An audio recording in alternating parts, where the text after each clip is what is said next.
Okay आज हम लोग पढ़ने वाले हैं पारिस्थितिक तंत्र को पूरा डिस्क्रिप्शन के साथ। इसका एक वीडियो और डल चुका है वन लाइनर वाला, वो भी आप देख सकते हैं। स्टार्ट करती हूँ।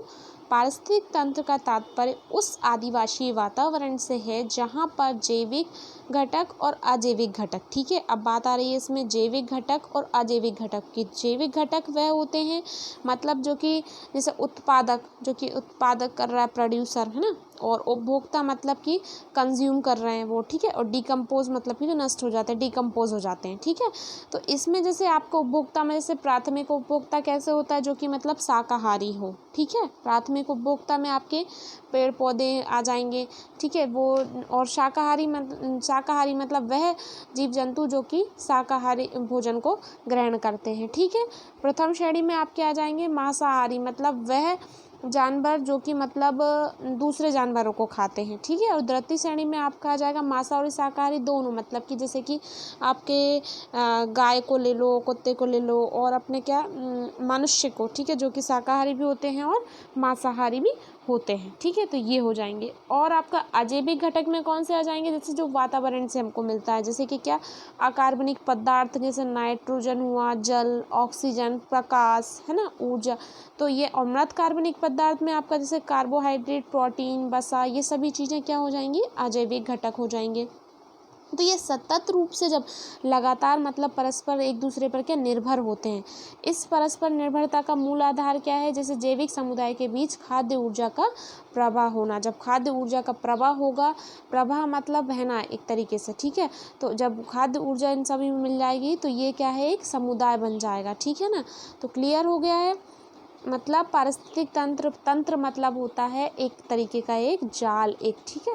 तो जब ये एक दूसरे से परस्पर क्रिया करके एक समुदाय बनाएंगे तो उसी को हम क्या बोलेंगे, पारिस्थितिक तंत्र बोलेंगे, ठीक है। जर्मन प्राणीशास्त्री कौन है, अर्नेस्ट हैकेल। अर्नेस्ट हैकेल ने 1886 ईस्वी में, अर्नेस्ट हैकेल ने 1886 ईस्वी में आपका क्या किया, सर्वप्रथम पारिस्थितिकी शब्द का प्रयोग किया। इन्होंने सबसे पहले पारिस्थितिकी शब्द का प्रयोग किसने किया है, तो अर्नेस्ट हैकेल ने।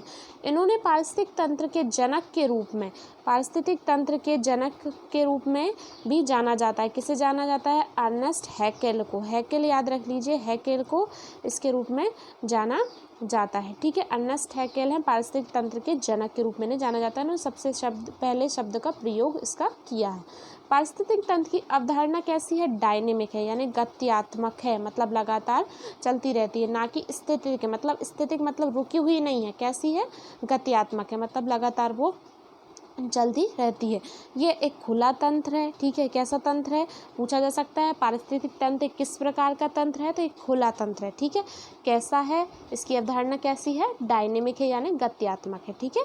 जिसमें प्राकृतिक कारणों से अथवा मानवीय हस्तक्षेप के कारण परिवर्तन होता रहता है। जैसे मनुष्य कुछ ना कुछ करता रहता है, चेंजेस करते रहते हैं, तो इस वजह से इसमें चेंज होते रहते हैं, है ना। और प्राकृतिक रूप से भी, प्राकृतिक वातावरण के कारण भी इसमें चेंजेस, परिवर्तन होते रहते हैं। क्लियर है, आगे देख लेते हैं। अब जैसे ये दिया हुआ है इन्होंने क्या, पहले सेल, कोशिका का निर्माण, कोशिका के बाद क्या, टिश्यूज, ऊतक, फिर क्या, अंग बना, ऑर्गन, ठीक है। फिर अंग तंत्र मतलब ऑर्गन सिस्टम का निर्माण, फिर जीव का निर्माण हुआ, फिर जनसंख्या बनी, पॉपुलेशन आई, ठीक है। फिर समुदाय मतलब कम्युनिटी बनी, ठीक है ना, एक ग्रुप बना। देन फिर पारितंत्र का निर्माण हुआ। ये सभी चीज़ों के बाद क्या हुआ, पारितंत्र का निर्माण हुआ। देन बायोम, फिर मतलब जो ह्यूमस रहता है जो मृदा में, फिर वो मिल जाते हैं, ठीक है। जब मतलब जैसे कोई भी जीव जंतु है या कोई भी मतलब मनुष्य है, जब उसकी डेथ हो जाती है, उसको अपन मिट्टी में डालते हैं तो वो क्या, ह्यूमस का रूप ले लेते हैं, बायोम हो जाते हैं, ठीक है ना, बायोम बन जाते हैं। तो ये सभी पूरा मिलकर क्या बनता है, एक जैव मंडल बनता है। क्या बनता है, जैव मंडल का निर्माण करता है। आगे देख लेते हैं पारिस्थितिक तंत्र के घटक कौन कौन से हैं, तो जैव घटक और अजैव घटक, जो मैंने अभी आपको बताया था। जैव घटक में जैसे उत्पादक, ठीक है, उपभोक्ता और आपका अपघटक, ये तीनों होते हैं। तो उपभोक्ता में आपके कौन से, प्राथमिक उपभोक्ता, द्वितीय उपभोक्ता, तृतीय उपभोक्ता। प्राथमिक उपभोक्ता मैंने आपको बताई, जैसे जो पेड़ पौधे खाते हैं। फिर दूसरे शाकाहारी, फिर तीसरे आपके कौन से, जो शाकाहारी और मांसाहारी दोनों होते हैं, ठीक है ना। और अजैविक घटक में आपके मृत कार्बनिक पदार्थ, जो मृत हो चुके हैं, ठीक है, जैसे कार्बोहाइड्रेट, प्रोटीन, वसा, ह्यूमस जिससे हमको मिलता है, ठीक है ना, वो। और आपका जैसे नेक्स्ट अकार्बनिक पदार्थ में क्या, नाइट्रोजन, जल, ऑक्सीजन, ये सभी क्या है, अकार्बनिक पदार्थ है। क्लियर। अब देख लेते हैं अपन जैव तथा अजैव घटकों की अंततः क्रिया द्वारा पारिस्थितिक तंत्र का निर्माण होता है। जब जैव घटक और अजैव घटक दोनों आपस में अंतः क्रिया करते हैं, एक दूसरे से क्रिया करते हैं, तो पारिस्थितिक तंत्र का निर्माण होता है। क्लियर। जैव घटकों के अंतर्गत कौन कौन से आते हैं, उत्पादक, उपभोक्ता और अपघटक। ठीक है, ये तीनों सम्मिलित हैं। उत्पादक वह होते हैं जो अपना भोजन स्वयं निर्मित करते हैं, जो खुद ही अपना भोजन बनाते हैं, वे क्या कहलाते हैं, उत्पादक कहलाते हैं। पूछा जाएगा उत्पादक क्या कहलाते हैं, तो जो स्वयं अपना भोजन बनाते हैं तथा स्वपोषित होते हैं। ठीक है, क्लियर। और यह क्लोरोफिल से युक्त होते हैं। क्लोरोफिल आपने देखा होगा पेड़ पौधों में, ग्रीन प्लांट्स में क्लोरोफिल पाया जाता है। ठीक है, तो पौधे जो हैं वो क्या हो गए, उत्पादक हो गए, जो कि स्वयं अपना भोजन का निर्माण करते हैं। स्थलीय पारिस्थितिक तंत्र, अब जैसे ये निर्माण कैसे करते हैं, तो ये अजैविक घटक जैसे सूर्य के प्रकाश के साथ क्रिया करके निर्माण करते हैं। तो ये हो गया ना, जैव और अजैविक घटकों का जब क्रिया होती है पारस्परिक, तो वो क्या हो जाता है, पारिस्थितिक एक तंत्र का निर्माण हो जाता है। ठीक है, स्थलीय पारिस्थितिक तंत्र में स्वपोषण, शाक, झाड़ी तथा वृक्ष, जबकि गहरे जलीय पारिस्थितिक तंत्र में क्या होता है, फाइटोकेटन प्रमुख उत्पादक होते हैं। जैसे अब मतलब स्थलीय, स्थल पर कौन कौन से पारिस्थितिक तंत्र, सुपोषित शाक, झाड़ी, वृक्ष, ये सभी क्या स्थलीय हैं। जल में रहने वाले जैसे फाइटोकेल्टन, जल में जो पौधे रहते हैं उनकी बात हो रही है, फाइटोकेल्टन। ठीक है ना। नेक्स्ट,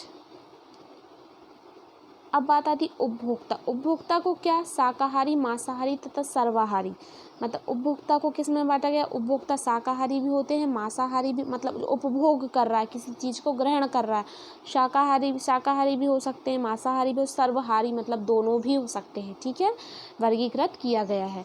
उपभोक्ता भोजन के लिए पौधों पर निर्भर रहता है। उपभोक्ता किस पर निर्भर रहते हैं, पौधों पर निर्भर रहते हैं, मतलब वह जो कि सिर्फ पौधों को खाते हैं, ऐसे जीव जंतु। ठीक है, उसे प्राथमिक उपभोक्ता कहते हैं। क्या कहते हैं उन्हें, प्राथमिक उपभोक्ता, यानी शाक भक्षी तथा जो अन्य प्राणियों पर निर्भर होता है उसे मांसाहारी कहते हैं। जैसे वह जानवर जो कि दूसरे जानवरों को खाते हैं, जैसे शेर व बाघ।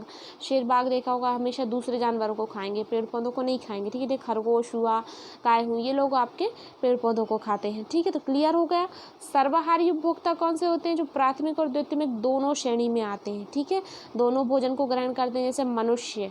ठीक है, फल फ्रूट सब्जी ये सब भी खाएगा और मांस भी खा लेते हैं। ठीक है ना। अपघटक डिकम्पोजर क्या होते हैं, परपोषी जीव होते हैं। कैसे जीव होते हैं, परपोषी जीव होते हैं। इनके अंतर्गत जैसे बैक्टीरिया व कवक आते हैं। बैक्टीरिया या कवकों को आते हैं, वे क्या कहलाते हैं, डिकम्पोजर कहलाते हैं। क्लियर, डिकम्पोज हो जाते हैं उसी में। ठीक है, ओके। नेक्स्ट देख लेते हैं, क्या अजैव घटकों के अंतर्गत मृत कार्बनिक पदार्थ आते हैं। अजैविक घटक कौन से होते हैं, जो कि मृत कार्बनिक पदार्थ जैसे कार्बोहाइड्रेट, प्रोटीन, वसा, ह्यूमस तथा अकार्बनिक पदार्थ नाइट्रोजन, जल को सम्मिलित किया जाता है। अकार्बनिक पदार्थ में किसको सम्मिलित किया जाता है, नाइट्रोजन और जल को। ये बात आपको याद रखनी है, अकार्बनिक पदार्थ में नाइट्रोजन और जल को सम्मिलित किया जाता है। ठीक है, अब हमको बहुत डिस्क्रिप्टिव पढ़ना पड़ेगा क्योंकि क्वेश्चन पेपर लेवल बहुत हाई हो गया है, कुछ भी पूछा जा सकता है। यूपीएससी के अकॉर्डिंग क्वेश्चंस आ रहे हैं, तो इसको ध्यान रख के हम वीडियो बना रहे हैं। मतलब पूरा आपका डिस्क्रिप्शन के साथ आपको समझाया जाएगा, देन फिर क्वेश्चन कराए जाएंगे। क्लियर। आहार श्रृंखला व आहार जाल क्या होता है, पारिस्थितिक तंत्र में ऊर्जा का स्थानांतरण। ठीक है, पारिस्थितिक तंत्र में ऊर्जा का स्थानांतरण श्रृंखलाबद्ध रूप से होता है। पारिस्थितिक किस प्रकार होता है, तो श्रृंखलाबद्ध होता है, मतलब एक सीरीज में होता है। ठीक है, इसे आहार श्रृंखला कहा जाता है। इसको क्या कहा जाता है, फूड चेन कहा जाता है। इंग्लिश में क्या कहते हैं हम, फूड चेन कहते हैं। आहार श्रृंखला में हरे पौधे उत्पादक होते हैं। आहार श्रृंखला में, फूड चेन में हरे पौधे जो होते हैं वो क्या होते हैं, उत्पादक होते हैं, तथा उपभोक्ता आहार के लिए इन उत्पादकों पर निर्भर रहता है। जो उपभोग जैसे करना है तो वो उत्पादकों पर निर्भर रहेंगे, हरे पौधों पर निर्भर है। ठीक है ना। जैसे आपको जो कुछ ऐसे जीव जंतु हैं जो सिर्फ पेड़ पौधों पर ही निर्भर है ना। कुछ जीव सर्वभक्षी भी होते हैं जो खाद्य जो कि आपके खाद्य श्रृंखला में एक से अधिक स्तर पर नियंत्रण एवं निर्भरता रखते हैं। मतलब कुछ ऐसे सर्वभक्षी होते हैं जो कि खाद्य श्रृंखला में एक से अधिक, मतलब पेड़ पौधे भी खा सकते हैं और अन्य चीज़ों को भी ग्रहण कर सकते हैं, ठीक है। तो एक से अधिक स्तर पर नियंत्रण एवं निर्भरता पर रहते हैं। पारिस्थितिक तंत्र की निरंतरता के लिए आहार श्रृंखला अति आवश्यक है, ठीक है। पारिस्थितिक तंत्र निरंतरता, मतलब निरंतरता उसमें बनी रहे, उसके लिए क्या है कि अति आवश्यक है फूड चेन का होना, ठीक है। अब जैसे देख लेते हैं उत्पादक प्रवाल आ जाएंगे, छोटे छोटे जीव जंतु जो होते हैं वो क्या इसमें आ जाएंगे, उत्पादकता में आ जाएंगे। प्राथमिक उपभोक्ता में क्या, जैसे मछली आ जाएगी, ठीक है, क्लियर है, जो कि छोटे जीव जंतुओं को खा रही है, ठीक है।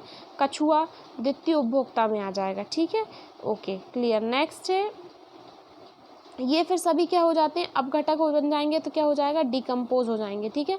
जब ये मतलब इनको उसमें मिल जाएंगे मृदा में, तो ये क्या हो जाएंगे, सभी अपघटक बन जाएंगे, डिकम्पोज हो जाएंगे, ठीक है, क्लियर। नेक्स्ट है, जीवों के भिन्न प्रजातियां द्वारा अनेक प्रजातियों से भोजन प्राप्त करने के कारण आहार श्रृंखला में जटिलता आ जाती है। जीवों की विभिन्न प्रजातियों से, मतलब अलग अलग प्रजातियों द्वारा अनेक प्रजातियों से भोजन प्राप्त करने के कारण इसमें आहार श्रृंखला में क्या आ जाती है, जटिलता आ जाती है, ठीक है।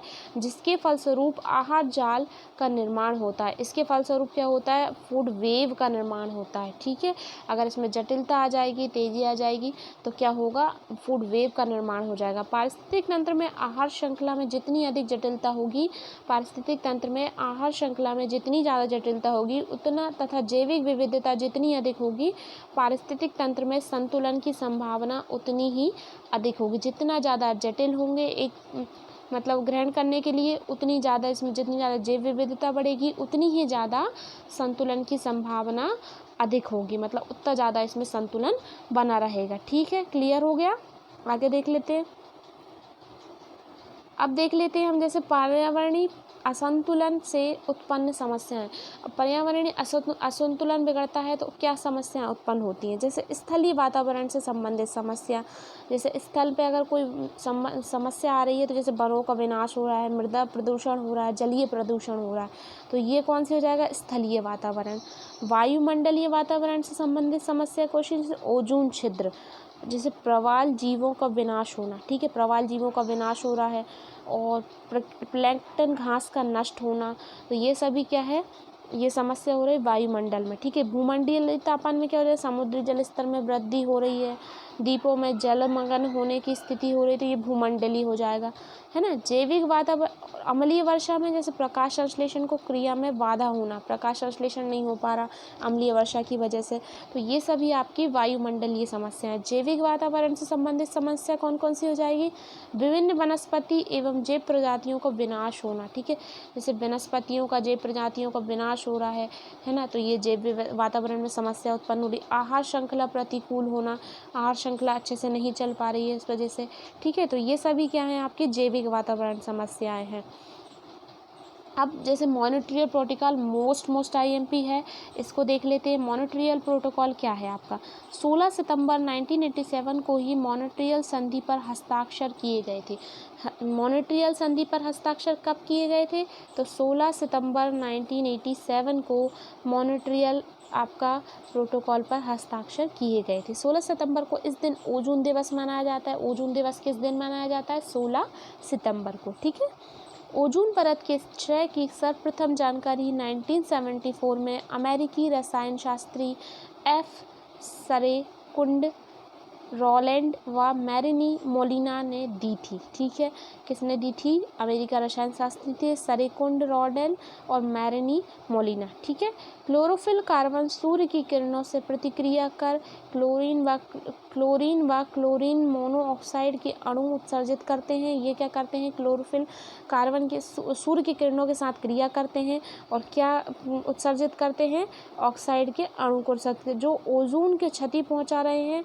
परिणाम स्वरूप वर्ष 1974 में अमेरिका, नॉर्वे, स्वीडन व कनाडा जैसे देशों में एज़रोल के निर्माण पर प्रतिबंध लगा दिया था, जिनमें CFC का उपयोग होता है। CFC का उपयोग होता था किसमें, एज़रोल के निर्माण में, तो उस पर प्रतिबंध लगा दिया गया था, ठीक है ना, क्लोरोफ्लोरोकार्बन।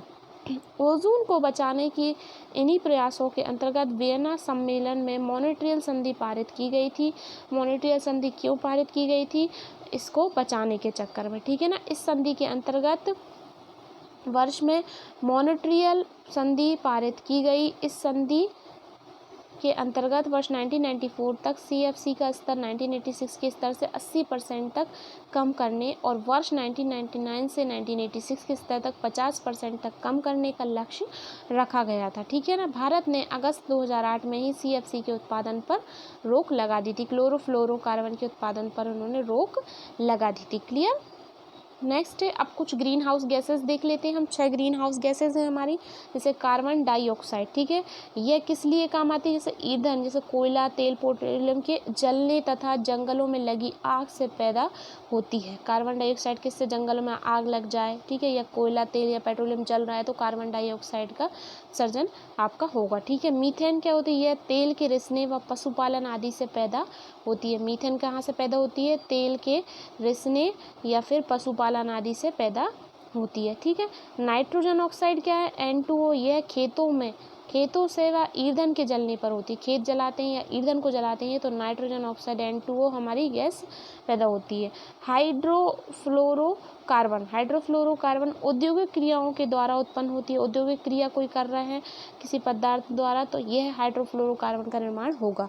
परफ्लोरोकार्बन कौन से, एल्यूमिनियम युक्त इलेक्ट्रॉनिक पदार्थों द्वारा आपका किसका निर्माण होता है, परफ्लोरोकार्बन का, ठीक है। सल्फर हेक्साफ्लोराइड आपका किससे होता है, गंधयुक्त ईंधन का दहन जो अम्लीय वर्षा के कारण होता है। गंधयुक्त ईंधन जो होता है जिस अम्लीय वर्षा के कारण होता है तो उससे किसका निर्माण होगा, सल्फर हेक्साफ्लोराइड का, ठीक है। क्लियर है। तो ये कुछ छोटे छोटे पॉइंट्स हैं जिनको आपको या तो स्क्रीनशॉट ले लें या नोट डाउन कर लें, जिनको हमको पता होना चाहिए, ठीक है। अब IUCN लाल सूची, इसमें देख लेते हैं थोड़ा। संकटग्रस्त जातियों की IUCN लाल सूची, जिसे रेड डाटा बुक सूची भी हम कहते हैं, ठीक है। IUCN को क्या, रेड डाटा बुक सूची भी कहते हैं। वर्ष 1963 में गठित की गई थी। विश्व के पौधा व पशुओं की जातियों की संरक्षण स्थिति से संबंधित सबसे व्यापक तालिका। तो मतलब आपसे क्वेश्चन ये पूछा जा सकता है, विश्व के पौधों पशुओं से संबंधित कौन सी तालिका सबसे अच्छी संरक्षण के लिए, तो रेड डाटा सूची, ठीक है, IUCN। ओके, कब गठित की गई थी, 1963 में। अंतर्राष्ट्रीय प्रकृति संरक्षण संघ, international union for conservation of nature, IUCN, इसका फुल फॉर्म क्या है, international union for conservation of nature, ठीक है। विश्व स्तर पर विभिन्न जातियों की संरक्षण स्थिति पर निगरानी रखने वाली सर्वोच्च संगठन है IUCN, ठीक है। क्लियर है। ओके, तो ये हमारा यहाँ पर क्लियर होता है। और इसमें पारिस्थितिक तंत्र, मैंने आपको जो पिरामिड बताया था, इस बार क्वेश्चन भी इससे पेपर में आया हुआ था कि पारिस्थितिक तंत्र का जो पिरामिड रहता है वो हमेशा कैसा रहता है, सीधा रहता है, उल्टा रहता है, तो ये हमेशा सीधा रहता है, ठीक है। जैसे सबसे पहले क्या आ जाएंगे, पौधे आ जाएंगे, ठीक है, फिर हमारे शाकाहारी जंतु आ जाएंगे, फिर प्राथमिक श्रेणी के जंतु आ जाएंगे जो कि दूसरे जानवरों को खाते हैं, फिर द्वितीय श्रेणी के मांसाहारी जो कि मांसाहारी भी होते हैं, सर्वाहारी भी होते हैं, यानी कि दोनों चीज़ खाते हैं, और फिर जैव मंडल, ठीक है। तो इन सभी से मिलकर हमारा क्या है, पारिस्थितिक पिरामिड का निर्माण होता है। तो ये वीडियो हमारा यहीं पर ख़त्म होता है। अगर आप लोगों को डिस्क्रिप्शन समझ में आया हो तो प्लीज़ इससे नोट्स ज़रूर प्रिपेयर कर लें, मेंस और प्रीलिम्स दोनों के लिए हेल्पफुल होगा। और अगर आपको पसंद आए तो लाइक करें, इस चैनल को सब्सक्राइब करें। Thank you for watching my video.